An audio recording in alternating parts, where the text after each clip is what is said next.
Bonsoir à tous et merci de nous choisir pour vous informer. Au Togo, les consommateurs se sont vus confrontés à une pénurie d'essence depuis 5 jours et à des difficultés d'approvisionnement en carburant dans les stations d'essence. Les messis et heureux gagnants dans cette situation sont les vendeurs de carburant dits frelatés ou boudés. Le litre d'essence est vendu entre 2000 et 2500 par ces derniers. Selon une récente mise au point du ministère du Commerce, cette situation est due à un retard dans la livraison des produits pétroliers. Pour comprendre la position des consommateurs, nous avons invité sur ce plateau M. Emmanuel Sogadi. Il est le président de la Ligue des consommateurs du Togo. Bonsoir, président. Bonsoir, chers collègues, chers camarades. Bonsoir aux téléspectateurs de la télévision Direct TV. Pénurie d'essence au Togo depuis 5 jours. Quelle est la situation actuelle, président? La situation actuelle, on peut dire qu'elle n'a pas évolué. Mais certes qu'il y a eu une petite évolution parce que nous essayons d'actualiser la situation avec nos collègues qui sont à l'intérieur dans les grandes villes du pays. Et pas plus que tout à l'heure, avant de rentrer au studio pour cette émission, il y a un collègue qui nous a dit qu'il y a des stations qui sont en train de servir par endroit et d'autres qui sont sans produits pétroliers, c'est-à-dire sans super sans plomb, parce que c'est le super sans plomb qui est le problème. Le gasoil, par contre, on en a, et ceux qui ont les véhicules qui utilisent le gasoil, eux, n'ont pas ce de difficultés. Donc aujourd'hui, lorsque vous allez à Lomé aussi, partout dans la plupart des stations, toutes les stations de service de Lomé ne servent pas. Et ne serait-ce qu'à l'heure où nous rentrons au studio, la plupart des stations ne servent pas. Il y a certaines qui servent, il y a d'autres, dès qu'on finit de les charger, de recharger, quelques heures après, ça finit parce qu'il y a affluence abonde, il y a beaucoup d'affluence parce que les gens sont restés sans produits pétroliers depuis plus de 6 jours, et d'aucuns plus de 5 jours, 4 jours, ça dépend de la chance que chacun a. Et donc, par exemple, je donne l'exemple de Tom, par exemple, la station-service, la seule qui est là-bas, est fermée depuis plus de 2 semaines parce qu'il n'y a pas de station, il n'y a pas de produits pétroliers, il n'y a pas de super sans plomb. 2 semaines. Et ils sont obligés de s'abattre sur le Bénin et autour de ceux qui vendent du boudé bien de la contrebande. Il y en a également pour Elabagno S-Mono, où il n'y a même pas de station-service, c'est toujours le boudé qu'ils utilisent là-bas. Et à Agné, les 3 stations qu'on a, ou bien 3-4, que si ma mémoire est bonne, toutes les stations ne sont pas fonctionnelles, ne servent pas, j'allais dire.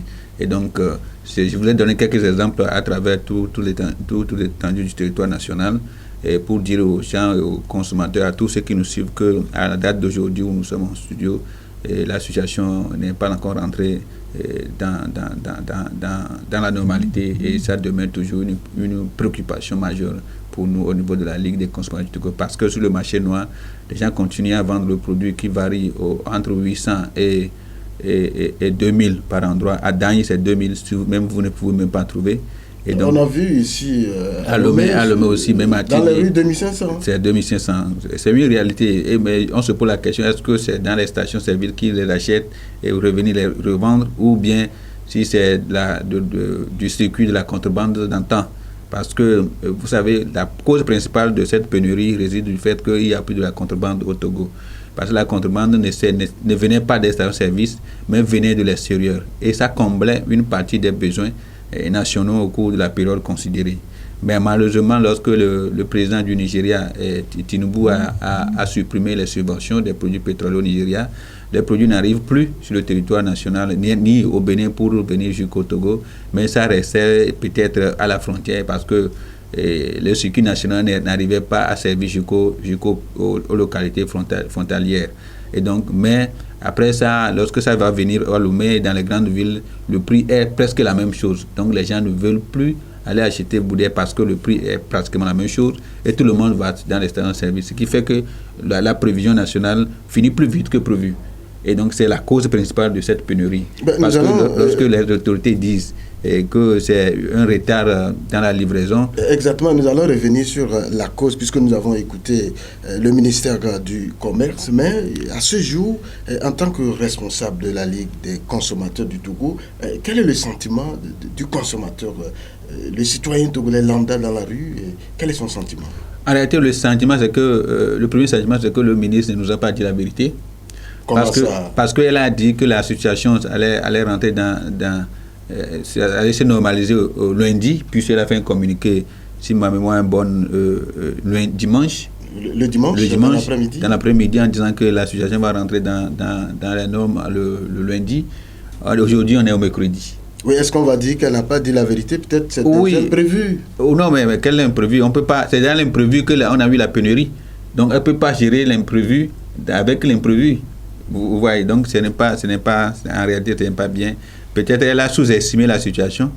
Oui, mais on ne peut pas. Aujourd'hui, les Togolais estiment dans la majorité qu'elle n'aurait pas dit la vérité et qu'elle aussi n'a pas pu peser l'ampleur de la situation en faisant cette déclaration. Et dans son communiqué, elle n'a même pas présenté d'excuses aux consommateurs. Dans d'autres pays, la première phrase que les gens puissent faire, c'est de présenter des excuses aux consommateurs pour le désagrément causé à cause si c'est défaut de livraison à temps, ainsi de suite. Vous pensez que c'est nécessaire? C'est nécessaire. Vous savez, dans la vie, il y a un aspect psychologique qui joue toujours.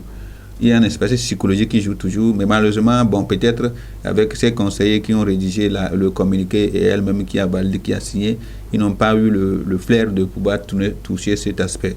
Et ce n'est pas encore trop tard pour elle, mais je leur propose de présenter toutes ces excuses aux consommateurs et aux citoyens, au peuple togolais. Ensuite, que des solutions immédiates soient trouvées. Actuellement, nous avons appris que pour le moment, il y a le produit au niveau de la STE, mais qu'il y a beaucoup d'affluence pour les véhicules qui doivent charger. Vous savez que pendant plus de 4 jours, 5 jours, 6 jours, les véhicules n'ont pas chargé. Et le lundi, les transporteurs ont fait aussi une grève de demi-journée parce que la grève a commencé très tôt le matin et au plus grand tard à midi à 13h. Ils se sont entendus avec les autorités et ils ont repris les chargements des produits pétroliers en direction des stations. Sauf que le chargement, puisque vous savez, les camions citernes, ce n'est pas un taxi, ce n'est pas un véhicule de 4 places, de 5 places, mais un long véhicule qui, pour charger, doit prendre beaucoup de dispositions sécuritaires avant de rentrer dans l'enclos. Et donc, c'est ça qui cause des problèmes aujourd'hui, actuellement, c'est selon les dernières informations que j'ai eues de certains de mes informateurs. Mais si vous allez pour charger le gasoil, ça se fait le plus vite que possible parce que le gasoil est servi ailleurs au niveau d'une autre pompe et le super est servi au niveau d'une autre pompe. Maintenant, pourquoi il ne faut pas diversifier les lieux où on peut servir les stations? Mais je crois que ça doit être une recommandation que nous faisons à l'autorité de chercher à ne pas se cantonner uniquement au niveau de la STE. Parce que la STE seule n'arrive plus à résoudre les problèmes en période de crise. Et qu'on peut étendre les bacs pour construire d'autres nouveaux bacs et faire avoir un stock de sécurité conséquent et éviter que nous puissions tomber dans cette pénurie-là abusive et qui crée beaucoup de problèmes à nous, les consommateurs, surtout à ceux qui sont dans le secteur du transport. Et ce n'est pas facile. Hier, par exemple, il y a certains collègues qui me disaient qu'ils n'ont pas été au service parce qu'ils n'ont pas trouvé de produits pétroliers. Je devais vous poser la question, est-ce que la LCT a eu des informations, des impacts dans les services, dans les activités? Oui. Dans le commerce même aujourd'hui, le transport, les gens ont parfois exagéré. Oui, et pas plus que ce matin, les gens qui allaient au service en prenant Zéma, en prenant un taxi, ce n'est plus les 300 de Atiga Gomé, vers le grand marché. Si vous n'avez pas 500, vous n'avez pas 600, on ne peut pas vous prendre parce que la personne... Est-ce que là, les Edman aussi n'exagèrent pas?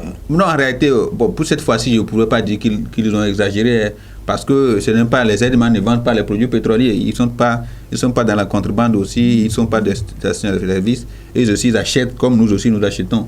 Donc, ils sont obligés de répercuter le prix auquel ils ont acheté sur le prix des frais de transport du dernier consommateur. Et de leurs passagers. Donc, il faut pas... Certes, il peut y avoir des brebis galeux qui veulent toujours avoir gain de cause, comme ils ont l'habitude de chercher à l'avoir le plus vite que possible.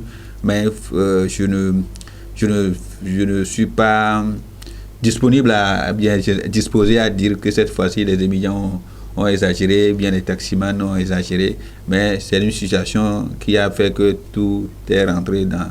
Tout est arrivé ainsi. Mais il faut aussi dire que nous devons appeler les gens à la solidarité. À la solidarité, même si ce n'est pas nous qui sommes responsables de la situation. et si c'est l'État qui est responsable, parce que c'est l'État qui gère, parce que ce n'est pas toi et moi qui gérons le secteur pétrolier du Togo, et nous savons les révélations que nous avons eues dans ce secteur avec les révélations alternatives qui a été condamné après, ainsi de suite, et la Ligue qui a porté plainte, le MI plainte qui a été classée sans suite. Et vous voyez, donc ça ne nous encourage pas à continuer à faire un travail malgré tout ce que nous subissons. Mais de toutes les façons... Vous pensez que ce journal alternatif, ces révélations ont quelque chose en lien avec ce qui arrive aujourd'hui? Même si le lien n'est pas direct, c'est une révélation qui devait faire penser au chef de l'État de faire des réformes en profondeur dans le secteur de la gestion des produits pétroliers. Pourquoi je le dis? Pourquoi les autres pays de la sous-région n'ont pas de difficultés en matière de la livraison? Oui, mais il faut se poser cette question. Les autres pays de la sous-région, le Bénin, le Ghana, la Côte d'Ivoire, le Mali, le Niger, ils n'ont pas de difficultés en matière ils n'ont pas cette difficulté-là. Vous êtes sûr? Est-ce que le Togo fait l'exception aujourd'hui? Oui, mais en matière, lorsqu'on dit retard de livraison, or le bateau, excusez-moi, le bateau n'est pas de pirogue. Hein. Le bateau, c'est presque des maisons qui sont rassemblées sur la mer et qui peuvent demeurer là-bas pendant plus de 3, 4, 5 mois. Les gens vont manger, les gens vont dormir, les gens vont faire tout. Et donc dire que le bateau est en retard, alors les tankers sont en haute mer et attendre qu'un pays dise que moi je vais acheter telle quantité de telle tonne de hectolitres de tel produit, et ils proposent les prix et l'État achète. Mais le problème du Togo, c'est que nous avons toujours voulu acheter auprès d'un seul fournisseur. Oui, c'est ça le problème. On a toujours voulu acheter auprès d'un seul fournisseur. Et le fournisseur, lorsque le fournisseur, lui, n'a pas de stock... C'est qui le fournisseur et pourquoi ce choix? On ne sait pas.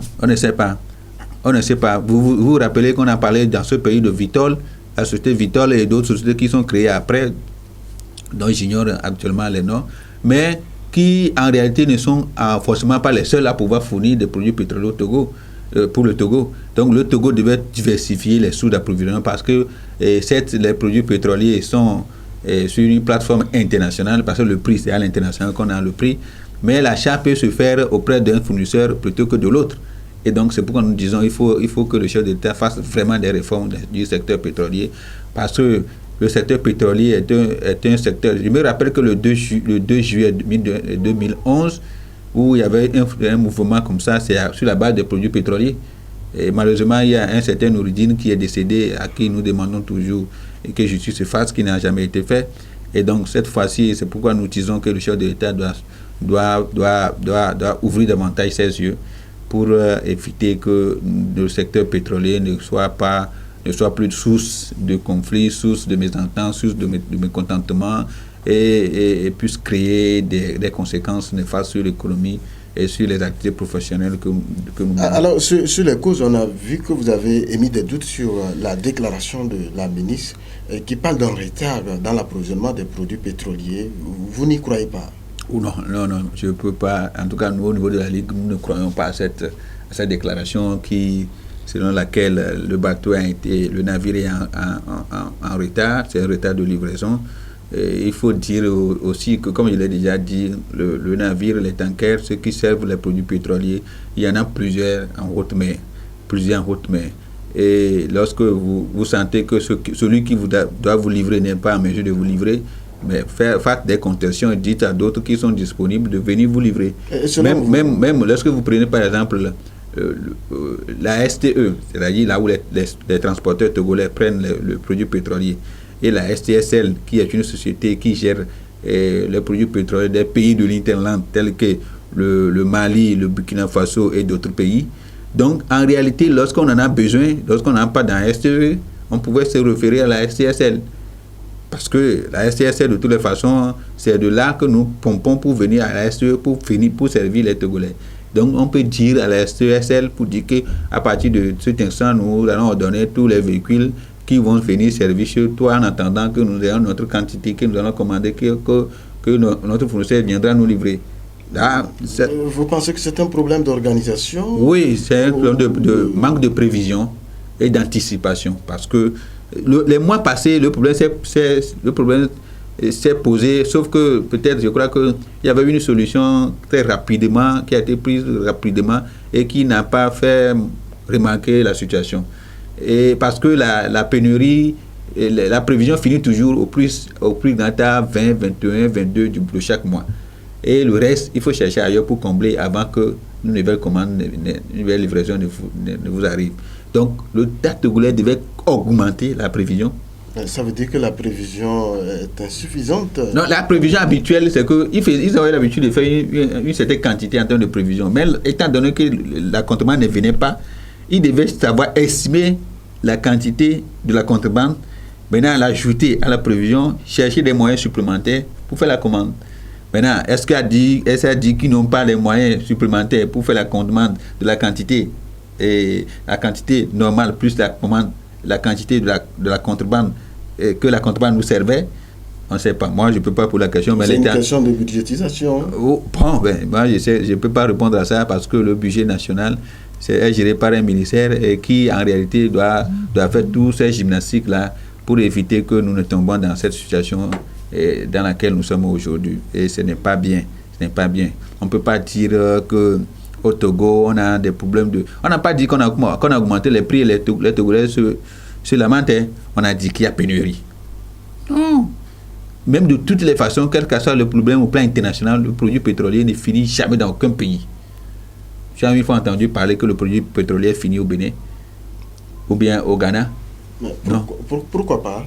Non, il peut y avoir des problèmes structurels. Peut-être il y a les pipelines qui peut-être peuvent tomber en panne où on va arranger pendant quelques heures après. Oui, exactement. Oui, ça peut se faire. Mais une pénurie, une situation, une crise de plus de 6 jours, de plus de 5 jours, 4 jours, vous comprenez que ce n'est pas... C'est le manque de prévision et d'anticipation de la situation. Et Madame la ministre, peut-être elle dit qu'elle vient à peine d'arriver, elle a sous-estimé la situation. Et c'est ce que nous subissons actuellement. Et elle est responsable, elle doit assumer. Elle a eu un bon baptême, mais sauf que nous les consommateurs, oui, elle a été bien baptisée parce qu'elle doit savoir que au niveau du ministère du Commerce, toutes les situations doivent être mesurées avec beaucoup de précautions parce que petites choses, on crie sur elle et ce n'est pas fini. Est-ce que le remaniement ministériel a eu une conséquence sur cette situation selon vous? Bon, il y a certains qui le disent, mais moi je veux pas y croire parce que dans l'administration il y a une continuité. Madame le ministre, elle est arrivée, mais il y a les techniciens qui étaient là. Maintenant, comment ça se faisait? Les techniciens doivent vous rendre compte, Madame le ministre vous dit, en telle situation, c'est ce que votre prédécesseur faisait. Et le prédécesseur était encore dans le gouvernement. Elle est toujours dans le gouvernement. Il suffit qu'elle prenne son numéro de téléphone pour le jeune. Moi, je veux parler sur ce terrain. Mais je voudrais dire que c'est elle. De toutes les façons, même si tu es ministre d'une heure de temps, s'il y a quelque chose dans ton temps, dans la durée de 1 heure, vous êtes responsable. Vous êtes responsable. On ne va pas prendre une autre personne pour dire que c'est elle qui est responsable alors que c'est vous qui avez été ministre pendant la 1 heure de temps. Alors, je parlais des vendeurs de carburant dans les rues, je parle de boudins. C'est eux qui sont devenus des messies. On a vu, moi j'étais là dans la rue, j'ai vu servir des gens à 2000, 2500. Pourtant, ces personnes, parfois, sont interdites. Ces activités aussi sont interdites comme essence frelatée ou carburant frelaté. Et quelle est votre appréciation de leur activité dans le domaine pétrolier? En réalité, pour ce qui concerne les gens de la contrebande, parce que le plus souvent des gens disent produits frelatés, boudet c'est en langue vernaculaire, mais produits frelatés, c'est pas tous les produits qu'on retrouve au bord de la route qui sont des produits frelatés. Et de toutes les façons, ça ne passe pas par de bons canaux. Et donc on l'appelle de la contrebande alors. Maintenant, les produits de la contrebande, c'est que en réalité, c'est pourquoi j'ai toujours dit l'État ne sert que à peine 60% des besoins nationaux. 60% des besoins nationaux. Et la contrebande servait 40%. Vous avez les chiffres. L'État est conscient, il y a des études qui l'ont montré, l'État est conscient. Maintenant, c'est pourquoi nous avons toujours dit, vous ne devez pas continuer à faire la répression, organiser le secteur. Parce que lorsque vous allez dans un village, par exemple à Kounou, ou bien à Tapamé, ou bien à Agné, ou bien à Nyamasila, vous ne trouverez même pas de station-service. Allez à Agné, il n'y a pas de station-service. Or, c'est dans les stations-service qu'on arrive à mesurer la quantité en hectolitres qu'on a consommé pendant le mois, pendant les 3 mois, pendant l'année. Donc, ce que les gens achètent dans les villages, ça ne rentre pas dedans. Et donc, c'est ce que nous appelons le circuit de la contrebande et qui occupe une proportion dans les besoins nationaux au cours de la période donnée. Donc, étant donné que ce circuit n'existe plus, il n'est plus favorable pour la contrebande, donc il y a un manque à gagner. Donc, la quantité qu'on consommait pendant le mois, normalement plus la contrebande, elle est réduite. Donc, on ne pourrait plus satisfaire les besoins nationaux. Et c'est ce qui fait que les produits finissent vides dans les stations que prévu. Sinon, on n'aurait pas constaté de pénurie. Vous parlez d'organisation du secteur. Est-ce que vous, au niveau de LCT, vous avez fait des propositions? On a fait des propositions. On a fait des propositions. À l'époque, Madame Ingrid Awade, qui est aujourd'hui à la Caisse nationale de sécurité sociale et qui crée des sociétés partout. Pourquoi vous le dites? Non, mais il faut créer des sociétés, mais il faut s'en rendre compte comment les gens... Bon, on va venir sur le cas après, je crois. Ah oui, ben, de toutes les façons, on peut créer des sociétés si on a les moyens. Bon, on va en parler dans d'autres émissions, puisqu'on est venu pour les produits pétroliers. Avançons avec... Donc, j'ai juste pour dire, elle avait, à la DOSI, lorsqu'elle était à la DOSI, on avait fait des propositions où il faut faire comment on appelle, des mini-stations-service dans les localités et dans les banlieues où il n'y a pas de station-service. Et on a fait des rencontres. Chaque fois où on rencontre une autorité, on fait des plaidoyers en ce sens. Et on sait où le projet est abandonné. Peut-être les propriétaires des stations-service se sont ligués contre ça parce que pour eux, ils vont estimer que ça ne va pas les avantager. Bon, on ne sait pas. Mais c'est abandonné. Si ce n'était pas abandonné, le projet allait connaître une suite favorable. Et on a vu ailleurs, dans d'autres pays, comment ça s'est développé. Vous avez vu, le président Talon, le Béninois, a dit qu'aucun régime ne peut venir à bout de la contrebande au Bénin. Parce qu'ils savent très bien qu'ils n'arrivent pas à satisfaire les besoins. Et ce sont des milliers d'emplois. Et même si vous refusez aujourd'hui, vous ne pourrez pas créer ces milliers d'emplois. Vous allez peut-être créer davantage des chômeurs. Donc, dans les localités, dans les villages, vous n'arrivez pas. Les sociétés disent que j'ai ouvrir une station-service chez moi à Oma, c'est que c'est de la perte. Parce que plus de 50-60 millions de gens prennent pour ouvrir des stations-service. L'étude d'impact environnemental, les autorisations, les cuivres, et les matériaux de construction, tout ça là, c'est pas 200 000. Donc, vous pouvez faire ça dans un village où il n'y a pas assez de consommation. Donc, des gens ne veulent pas le faire. Maintenant, que l'État le fasse, ou bien que l'État l'organise, c'est le plus important. Soit ce n'est pas un travail d'insécurité, parce qu'on a vu des gens dans ce secteur, dans ce travail-là, créer des incendies. Non. Est-ce que c'est parce que l'État craint? Non, c'est le contraire. Vous savez, l'homme a une habitude. Je ne sais pas si c'est une mauvaise habitude ou bien c'est une bonne habitude. Lorsqu'on t'interdit quelque chose, on a tendance à faire la chose. Parce que nous, on a fait le village et on a fait un tout petit peu le secteur de la contrebande. Je le dis parce que je sais ce que ça constitue dans la famille et comment ça contribue à nous éduquer, à nous amener à l'école jusqu'à ce qu'on arrive là où on est aujourd'hui. Mais monsieur n'a pas réussi la vie, certains le pensent, nous on estime qu'on a fait ce qu'on pouvait faire. C'est que la contrebande permet à ceux qui n'ont pas les moyens de subvenir à leurs besoins. Maintenant, lorsque vous avez des stocks de produits pétroliers, personne ne viendra voler 1 litre. Vous pouvez laisser ça à l'air libre. Personne. Je n'ai jamais entendu parler dans un village que quelqu'un est venu prendre 25 litres ou bien tel nombre de quantités de produits là où il a amené, il a déposé. Mais lorsque vous avez peur que les agents, que la douane, que la gendarmerie, ainsi de suite, viendront vous arrêter, les gens ont tendance à le faire cacher quelque part. Vous pensez que c'est ça qui crée les incendies? C'est ça qui crée les incendies. À l'époque, bien avant qu'on ait des stations modernes, qu'est-ce qu'on faisait? Il y avait des cuivres.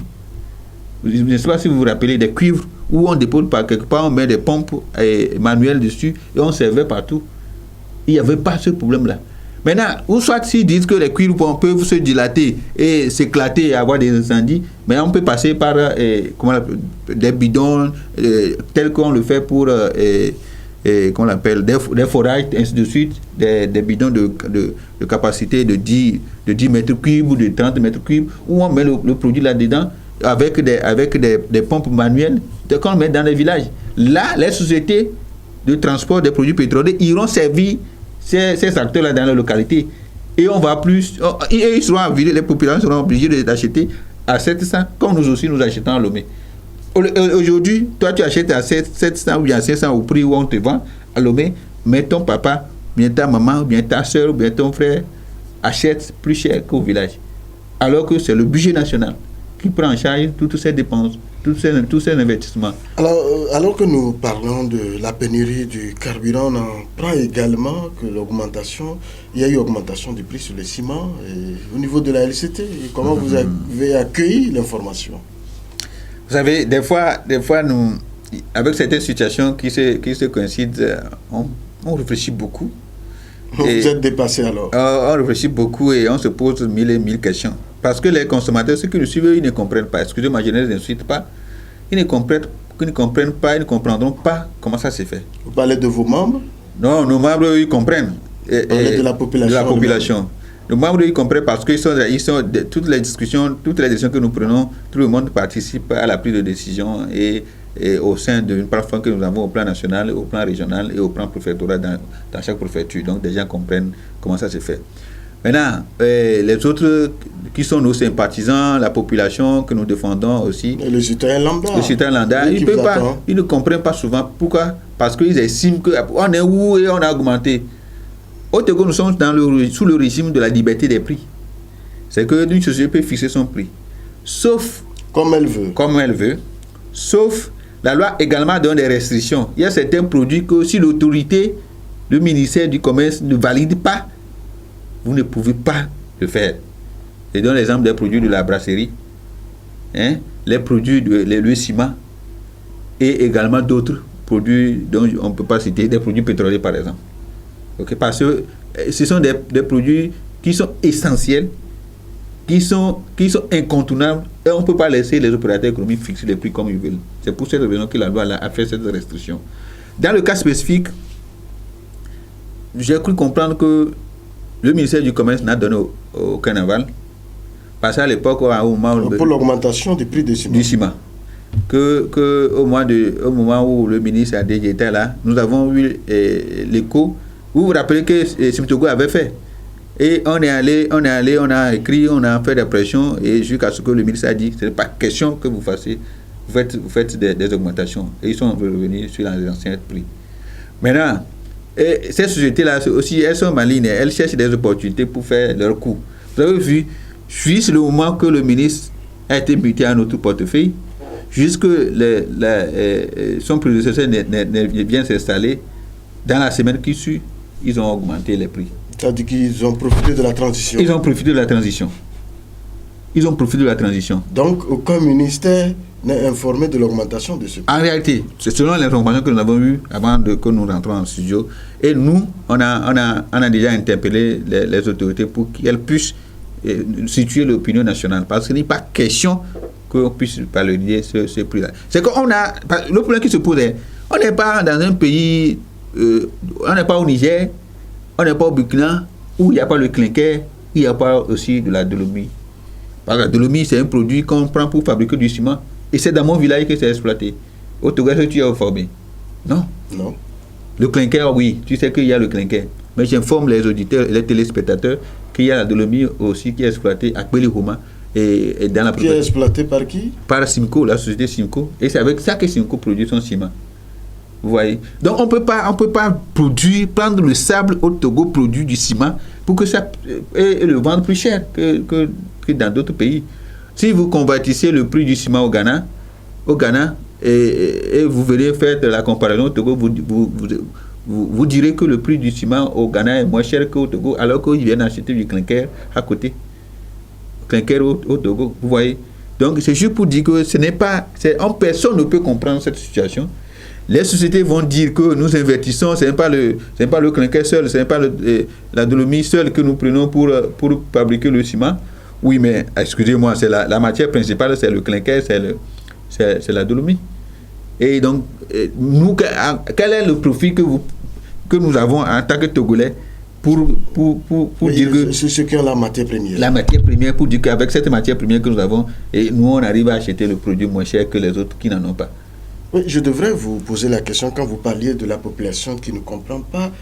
Quel rôle vous jouez concrètement au niveau de la LCT Oui, face à toutes ces difficultés? La LCT, je vais reprendre autrement déjà pour voir si d'autres peuvent nous comprendre. La LCT n'est pas un ministère en charge du commerce. La LCT n'est pas la douane. La LCT n'est pas le ministère de la Santé. La LCT n'est pas la gendarmerie. La LCT n'est pas une inspection. La LCT n'est pas.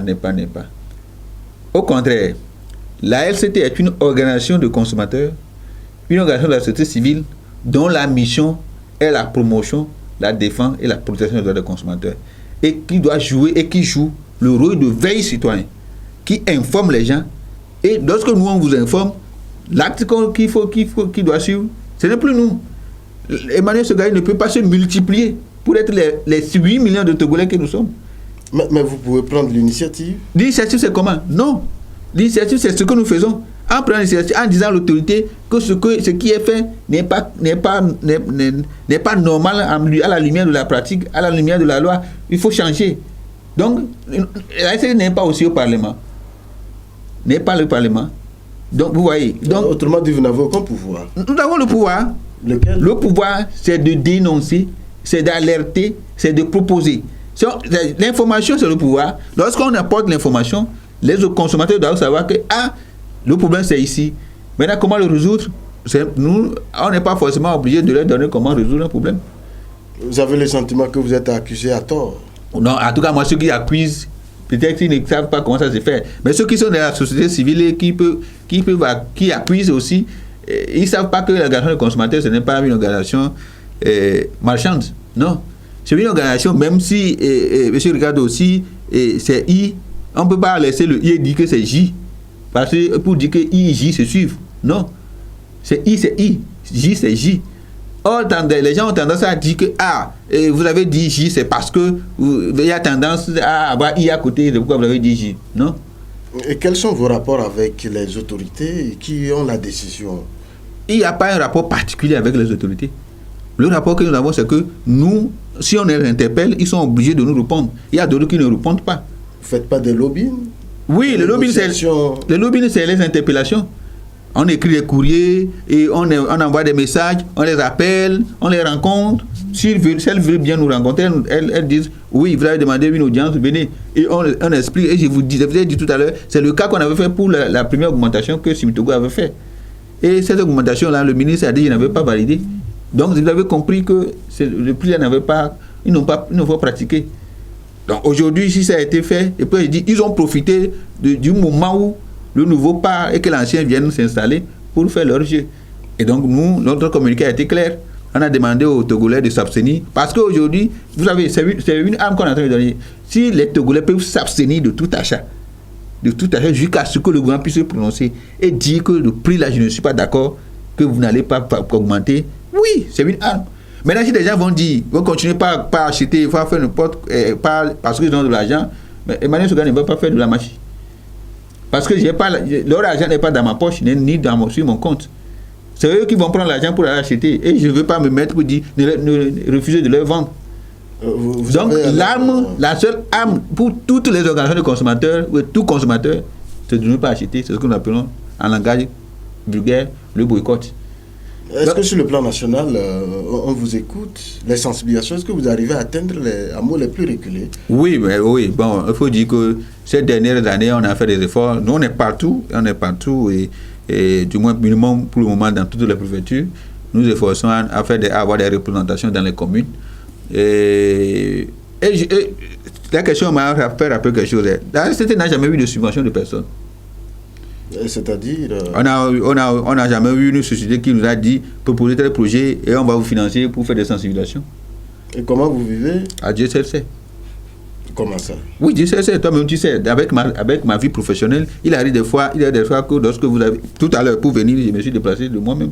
Je suis allé dans plus de 3-4 émissions aujourd'hui. C'est-à-dire que vous n'avez pas de partenaire? J'ai laissé toutes mes activités depuis lundi jusqu'à aujourd'hui de côté pour m'adonner à la défense des consommateurs. Et personne ne te paye un salaire à la fin du mois. Le loyer au siège, c'est avec les membres que nous demandons. la connexion Internet, l'électricité. Il y a toutes les charges. Personne. Par contre, avec nos collègues des autres pays, ils ont les subventions de l'État. Comme la presse. Oui, chez vous, quel est le problème? On ne sait pas. Comme la presse a de la subvention, mais critique. C'est pourquoi je dis souvent, il ne faut pas que les gens pensent que si vous avez des subventions, vous ne pouvez pas critiquer. Nous, la subvention, ce n'est pas qu'on va vous acheter, non. Nos collègues des autres pays, ils ont des subventions. Je ne vais pas me mettre à les citer, mais elles font aussi un travail louable. Donc, prenez par exemple les organisations de consommateurs de France, par exemple, qui sont partout, c'est parce que leurs membres cotisent. Il y a des donneurs, des sympathisants, des membres donneurs qui contribuent et des anonymes qui donnent de l'argent. Ce qui fait que partout ils sont représentés. Et nous, on s'efforce à avoir des représentations, mais il faut bien entretenir les collègues sur le terrain pour que lorsque tu lui demandes l'information, ils puissent aller trouver l'information fiable et t'envoyer, au risque de que des gens n'envoient des informations tronquées et pour vous mettre dans des problèmes après. Donc c'est juste pour dire que des gens, les Togolais doivent savoir que c'est comme ça une organisation de consommateurs.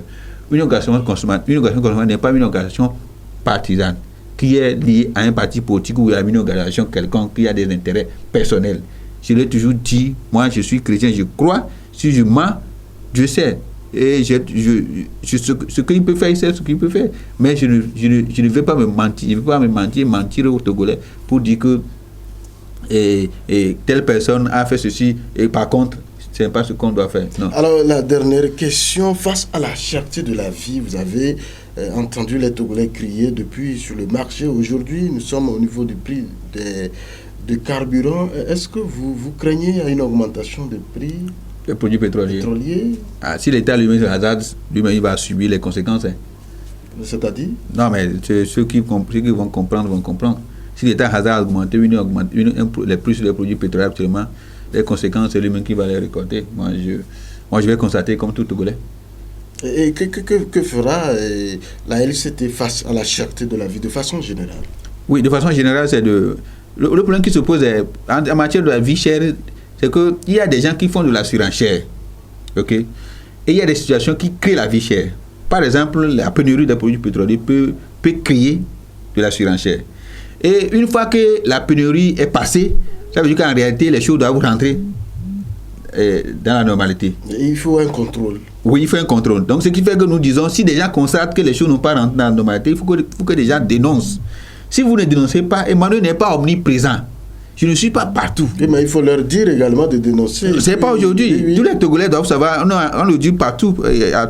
Tous les Togolais doivent savoir qu'un consommateur doit dénoncer. Si vous avez peur, saisissez de l'organisation de consommateurs. Moi, par exemple, il y a des gens qui nous saisissent et à qui, par exemple, on trouve des solutions à leurs problèmes. Mais je ne veux pas me mettre, par exemple, la dernière fois, quelqu'un nous a saisi et qu'il a eu un problème avec une banque de la place. Il a fait un prêt, on lui a dit que l'assurance ne couvre pas la perte d'emploi.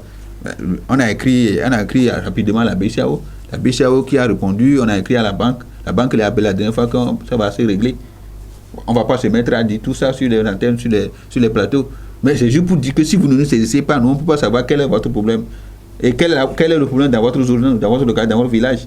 Donc, ceux qui passent, qui posent les actes, eux, ils vont estimer que personne n'est derrière pour regarder. Seul Dieu voit tout. Donc, si les gens ne dénoncent pas, nous, on peut pas être, on n'est pas omniprésent pour le faire. Même si on a dans une préfecture, on a un représentant, le représentant n'est pas là où le problème se pose. Emmanuel, qui est à Lomé, ne peut pas savoir ce qui se passe à Djakpanga, sauf peut-être si on m'appelle qu'à telle heure, la chose va se passer. Si j'ai les moyens, je me déplace pour suivre. Et ce n'est pas comme ça se fait. Alors, quel sera votre mot de la fin? Sincère merci à vous pour nous avoir invités sur ce plateau. C'est la première fois que je viens ici. Vous avez fait beaucoup de fois à nous inviter, on n'a jamais eu le temps. Et merci aussi aux promoteurs de cette chaîne. Et merci à toutes les personnes, aux téléspectateurs qui nous ont suivis. Et nous avons dit, nous ne sommes pas d'accord que les augmentations du ciment se fassent. Le ministère du Commerce doit nous situer. Et nous avons demandé que tous les Togolais s'abstiennent d'abord pour tout achat en attendant que la situation ne soit bien éclairée. Pour ce qui concerne la contrebande, nous avons invité les contrebandiers, ceux qui s'adonnent à ça, à avoir la notion de la solidarité et pour éviter que d'autres personnes ne souffrent énormément dans cette situation. Que l'État togolais puisse faire des investissements pour éviter que cette situation ne perdure et ne revienne dans le temps. Et parce qu'il faut construire davantage des bacs pour augmenter la capacité de stock de sécurité et trouver des solutions immédiates à ce qui se passe actuellement. Pour finir, un certain merci à vous. Et je crois que c'est tout ce que j'ai à dire pour le moment. Merci pour avoir accepté notre invitation. C'est un plaisir pour nous. Merci à vous tous qui avez suivi cette émission Coin de vérité sur Direct 7. On se retrouve dans un prochain numéro. D'ici là, portez-vous bien. Au revoir.